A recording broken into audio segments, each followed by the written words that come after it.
So yesterday we were talking about that of the examples of a Newton's third law of motion. Newton's third law of motion, let me remind you one more time, that is, it states that every action has an equal and opposite reaction. It means when a force is applied on an object by the other object, the second object will also exert a equal and opposite force to that of the first object. Okay. We studied the different type of examples that is related to that of the Newton's third law of motion, like how do we walk. So we used to push the ground in the backward direction, and in return the ground will also exert a reaction force on us, and due to which we move in the forward direction. Not only this, student, we studied that how the aircraft or that of the rocket, it goes in the upward direction. So it is because of it is totally based on the principle of the Newton's third law of motion. So basically what happened, if suppose you had taken an inflated balloon, and that balloon, it means it is consisting of a gas in it. So if that balloon consisting of a compressed gas, and you did not tie the mouth of that inflated balloon, okay, so when you take that balloon and keep the untied mouth to the left side and release it, the balloon will flies off in the right side. Okay, so the balloon is flying just opposite to that of the escaping gas. The same thing happened with the jet aircraft, that when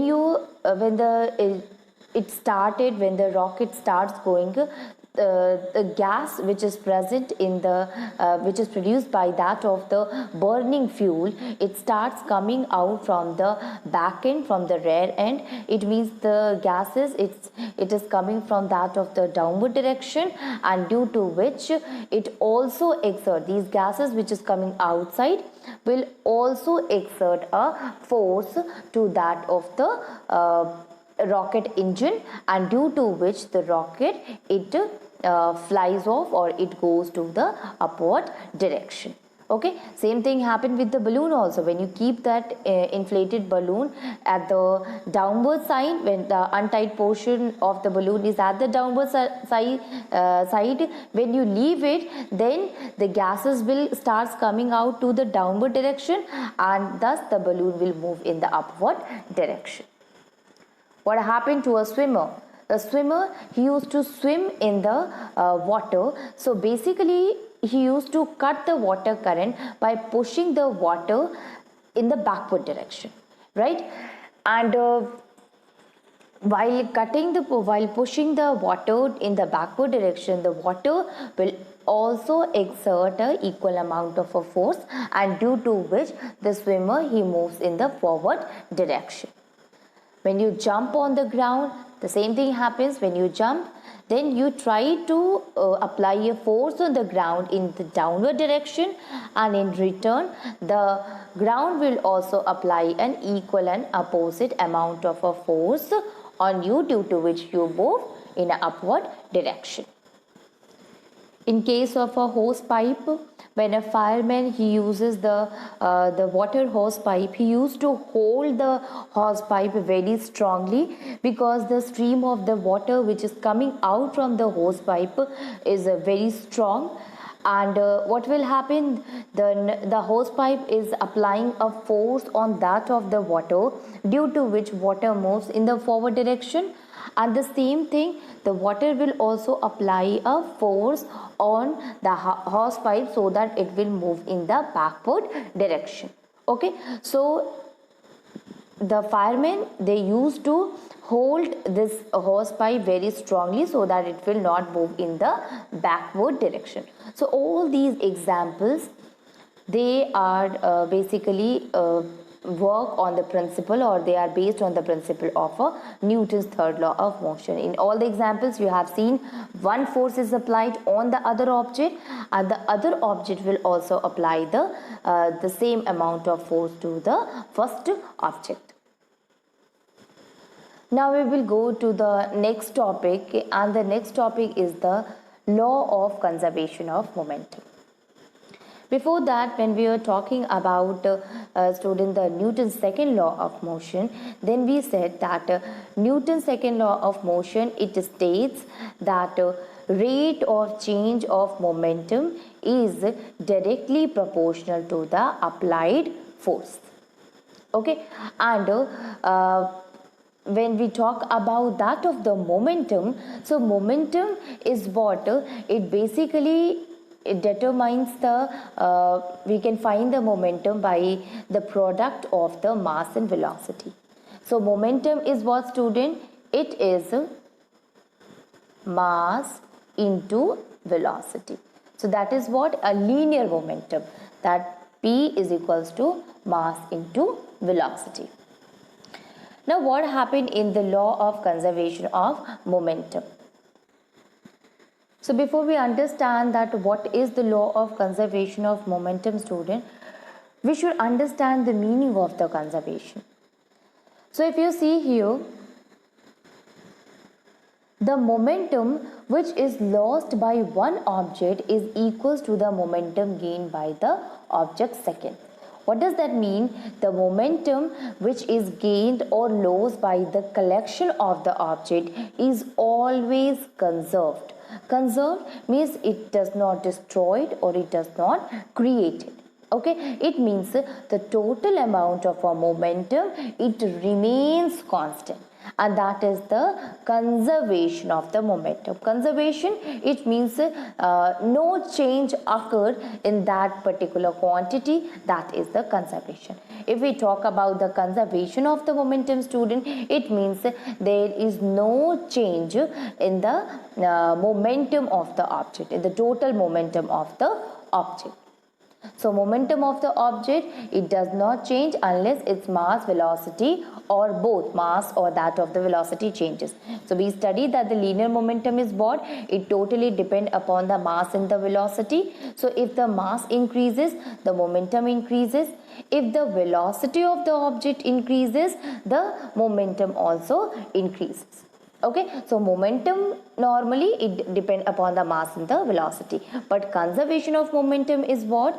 It means that the momentum before collision or before or momentum after, in both the cases, before case and after case, in both the cases the momentum remains the same. It means the total momentum becomes equal to each other. That is the conservation of the moment. So basically we can understand the conservation of momentum, student. Like if suppose two vehicles are there, one a truck is there and a car is there, and both of them are moving in the same direction. Okay, after that what happened? This truck, it comes and collide to that of the car. So before that, if suppose this momentum of this momentum of the truck is something, and the velocity of the another car, the other car, will be the lesser than that of the truck. So if both of them, when they collide each other, then what happened? The velocity or the speed of that of the truck, it get decreased, while the speed or the velocity of that car, it get increased. Now you can understand the two vehicles are there, and one vehicle, both of them are going in the same direction, but the velocity of the that of the truck is higher than that of the car. So it is coming with a greater speed, so it will going to, when it get collide with that of the car velocity will get increased, while you will see the truck will move little bit backward. Okay, or its speed get decreased. So in the first case, when it collide, the car speed get increased while the truck speed get decreased. Before collision, what was that? The both of them, the car was having less velocity as compared to that of the truck. After collision, the velocity of the car increases while the velocity of the truck decreases. So here you see that before that the velocity of the car is less as compared to truck, and after that the velocity of the car will become more than that of the truck. It means once the speed get decreases, the speed get increased. But when you calculate the total momentum before collision and after collision, then you will find that total momentum of the bodies, it is constant. There is no change in the momentum of the body, and this is the law of conservation of momentum.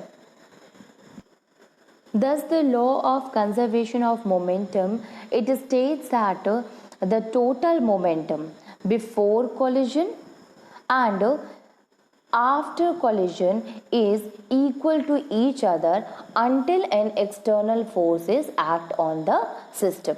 So if an object it loses the momentum, then another object will gain the same amount, the lost amount of a momentum will be gained by that of the other object. So you will see that the total momentum, it will be remains equal, it will remain constant. That is the law of conservation of momentum. It means what? That momentum can neither be created nor destroyed. Before the student, we have studied in the chemistry also law of conservation of a mass. What does that mean? You can understand with that. Law of conservation of mass state that mass can neither be created nor destroyed. It remains constant. Right? The same thing here. The conservation of momentum, it means the before collision or after collision, there is no change in the momentum of the total momentum of the system. That is the law of conservation of momentum. It means momentum can neither be created nor destroyed. Now, this momentum, it can occur in all the collisions between any of the two objects, like that of the car and truck, or two railroad cars are there, or a proton is there. If two protons they collide with each other, the momentum, the total momentum of them is also remains constant. Or that of the planet and meteor. Planet or meteor, if they collide with each other, there also they follow the law of conservation of momentum. Okay, so law of conservation of momentum, it states that the momentum can neither be created nor destroyed, or total momentum before collision is equals to the total momentum after collision if no external force act on the system. Okay, so this is the law of conservation of momentum. Now we will understand with the help of a derivation the law of conservation of momentum. Now if we talk about the principle of the conservation of a momentum, so the principle of the conservation of the momentum is basically according to the Newton's third law of motion. Newton's third law of motion, it says the action and reaction forces are equal and opposite. So the principle of conservation of a momentum is in according with that of the Newton's third law of motion. So we can understand it we can prove it with the help of an example of the law of conservation of momentum. So you can see here, student, the sum of the momentum of the two bodies before collision is equals to the sum of the momentum after collision, provided there is no unbalanced force acting on it. It means this we have to prove, that is sum of the momenta of the two objects before collision must be equal to the sum of the momenta after collision. Now it's suppose two bodies are there. Okay, here we have taken two balls. So two balls are there, or two bodies are there, and both of them, they are moving in the same direction. Okay, they are moving in the same direction, but the velocity of both of them are different. One is moving with the higher velocity, another one is moving with the lower velocity. Now if we see here, let the mass of the ball A is ma. Okay, and the mass of the ball B is mb. So the body of a mass ma, if it is moving with a certain velocity, and we termed it as an initial velocity, so let its velocity will be ua. So ball A is having velocity ma and moving with the velocity ua. Same here with the ball B. Ball B is having the mass mb and it is moving with the velocity, and that is ub. And both of them, they are moving in the same direction. So you can see here, student, that if we talk about the total momentum of these two bodies, A and that of the B, then the total momentum will be equals to ma plus mb. Okay, so you can see here the velocity of both of them ua is greater than that of a ub. Both of them moving in the same direction, but the velocity is different. This ball A velocity is higher than that of the ball B. But if we see the total momentum, then we find the total momentum of this two balls before collision is MAUA plus MBUB. This is the total momentum before collision. Now see here, since the velocity of this ball A is more than that of the B, then what happened? A time will come when this A will collide with that of the B. Okay, so it get collided, and due to collision, there is a change in the velocity of both of the ball. Now if you see here, then you will find that the velocity of A will get decreased and the velocity of ball B get increased.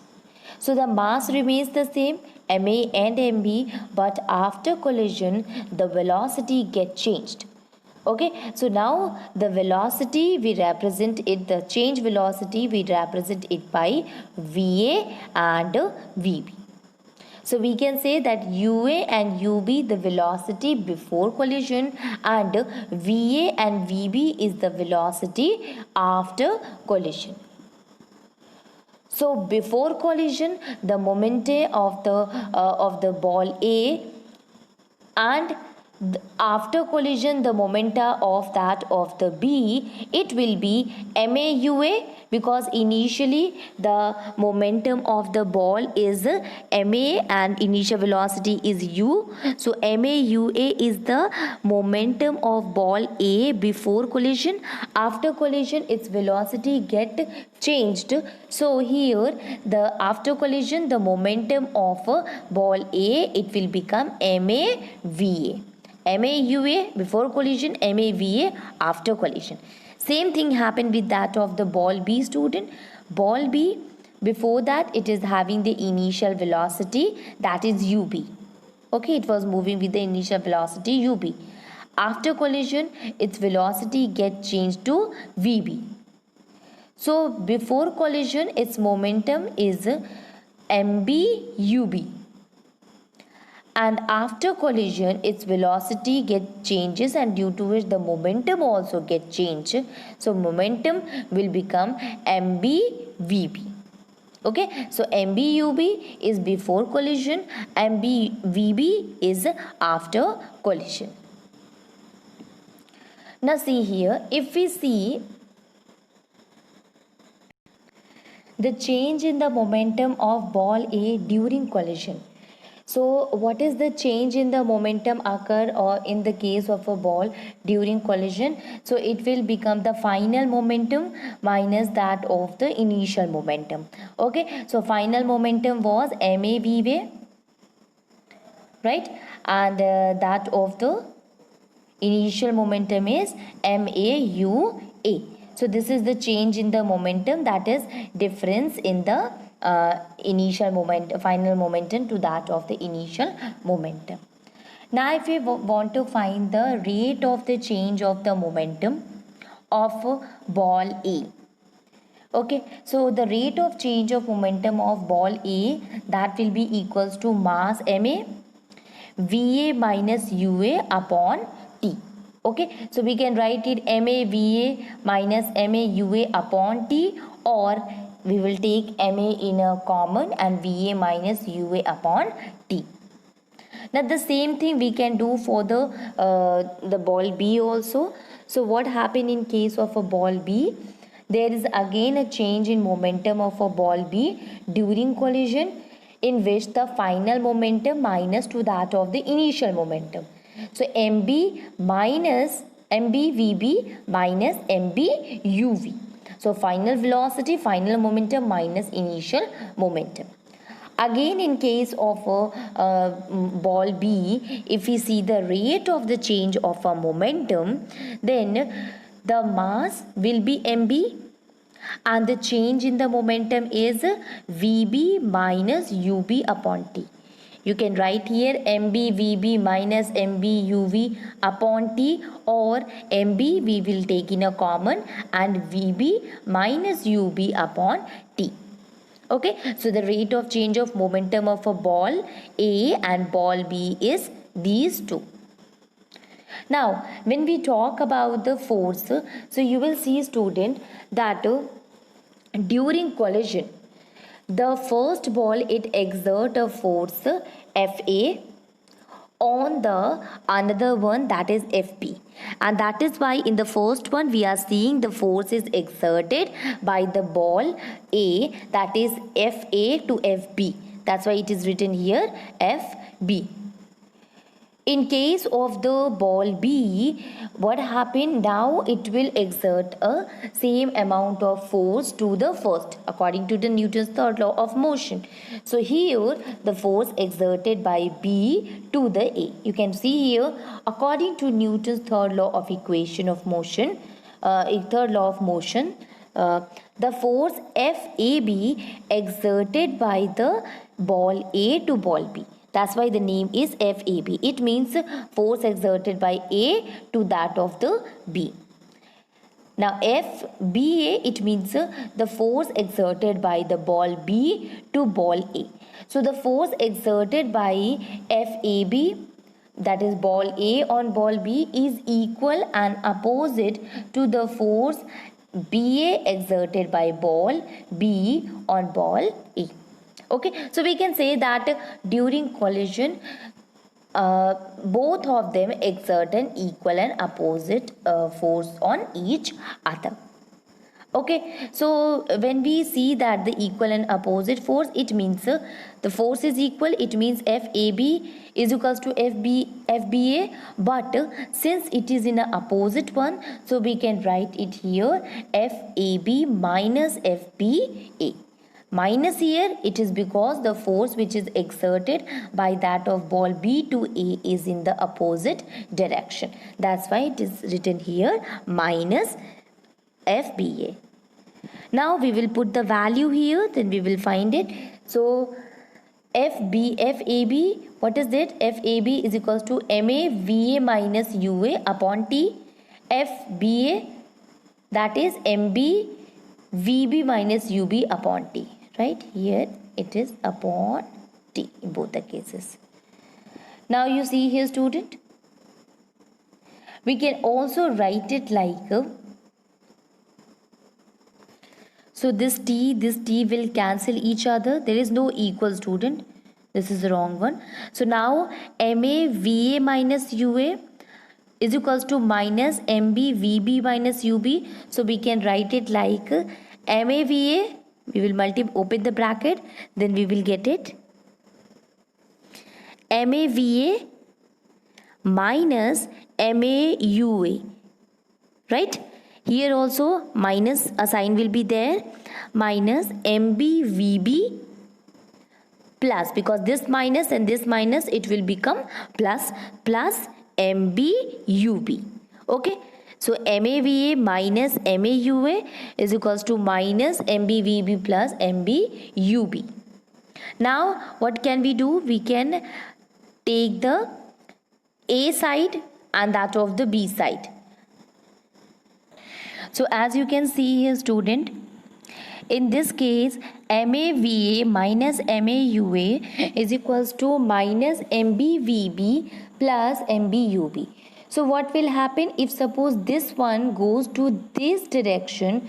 So minus will get converted into plus.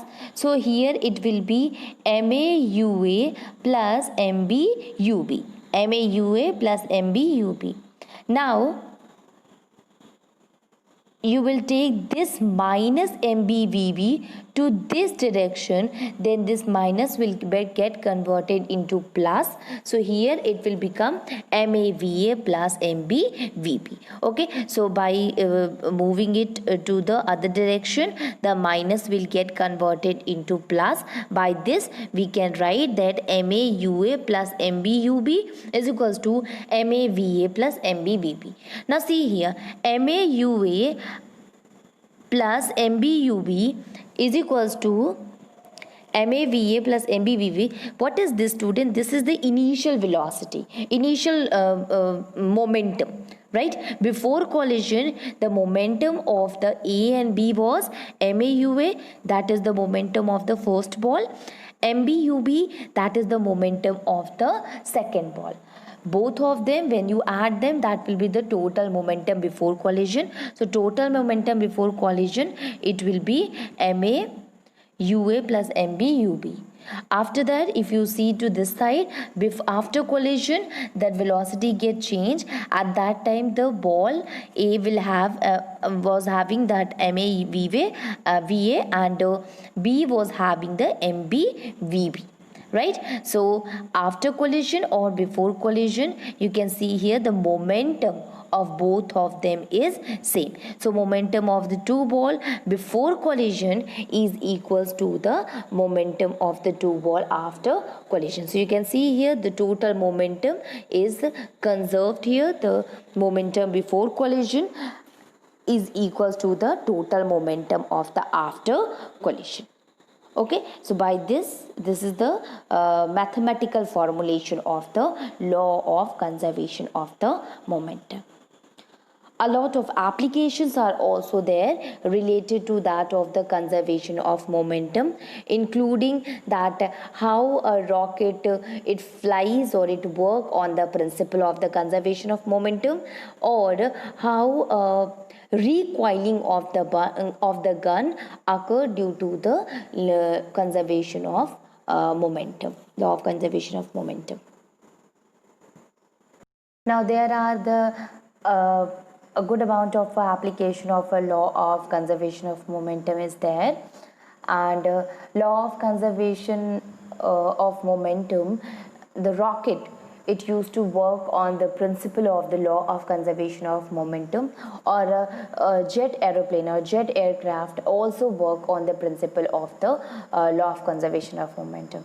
Not only this, the recoiling of the gun, that also depend upon the principle. It also work on the principle of law of conservation of momentum. So basically what happened in the rocket, student? In rocket, due to the engine or burning fuel, that burning fuel, it start releasing the hot gas. Okay, and that hot gas starts coming out due to the force of the engine. It starts coming out from the downward or from the rear back side of the rocket or the jet aircraft, right? So as it comes outside, the momentum of these hot gases is very high.